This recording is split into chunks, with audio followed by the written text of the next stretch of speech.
আসসালামু আলাইকুম ওয়া রাহমাতুল্লাহ। সম্মানিত উপস্থিতি, আমাকে এক ভাই প্রশ্ন করেছেন যে হুজুর, লাইলাতুল কদর আছে কি না? হ্যাঁ, হাদিসের মধ্যেও স্পষ্টভাবে প্রমাণ রয়েছে, কোরআনের মধ্যেও আল্লাহ তাআলা লাইলাতুল কদরের ফজিলত সম্পর্কে আল্লাহ তাআলা পবিত্র কোরআনের মধ্যে লাইলাতুল কদর উল্লেখ করেছেন। রাসূল হাদিসের মধ্যে বলেছেন, তাহাররু লাইলাতুল কদরি ফিল ওয়তরি, তোমরা রমজানের শেষ 10 দিন বেজো রাতগুলিতে লাইলাতুল কদর তালাশ করো। এই কথা শোনার সাথে সাথে আম্মাজান আয়েশা সিদ্দিকা রাদিয়াল্লাহু আনহা রাসূলকে প্রশ্ন করলেন, ইয়া রাসূলুল্লাহ সাল্লাল্লাহু সাল্লাম, আমি যদি লাইলাতুল কদর রাত্রি পাই তাহলে আমি কোন দোয়া বলবো?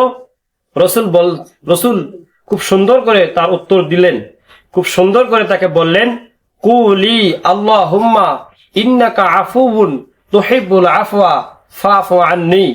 হে আল্লাহ, তুমি পরম ক্ষমাশীল, ক্ষমা করা কি পছন্দ করো, কাজেই তুমি আমাকে ক্ষমা করে দাও।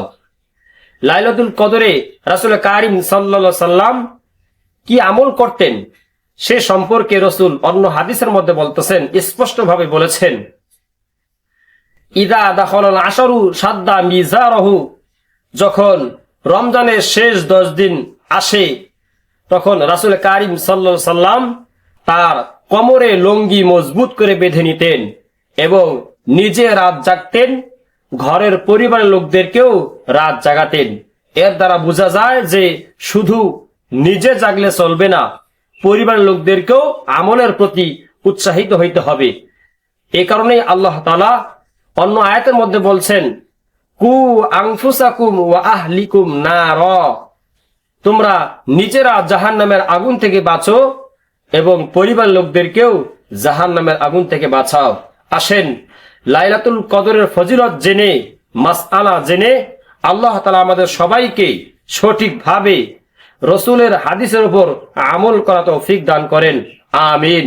ওয়া আখিরু দাওয়ানা আনিল হামদুলিল্লাহি রাব্বিল আলামিন।